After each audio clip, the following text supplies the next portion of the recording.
এটা উপর দিয়ে নারকেল দিচ্ছি কচুর শাকে। আপনারা নারকেল বেটে দিতে পারেন, এখানে ফ্রিজে থাকলে নারকেলটা গুঁড়ো গুঁড়ো হয়ে যায়, তো আমি হাত দিয়ে ভেঙে দিচ্ছি।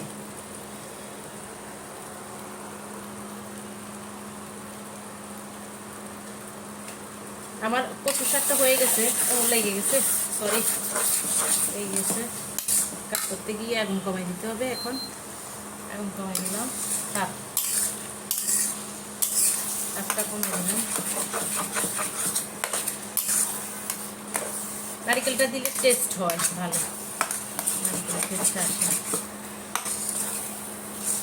তো আমার উপকরণ ছিল চিংড়ি, শুটকি, রসুন, মসুরের ডাল এবং ভাজি এবং সিমের বিচি ভাজি উপকরণগুলো। তারপরে পাঁচফোড়ন, কালো জিরা, এই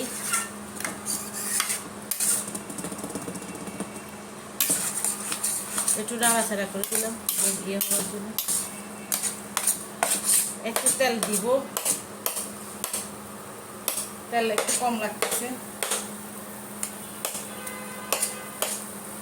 তেলটা দিব একটু, তেল কম মনে হচ্ছে।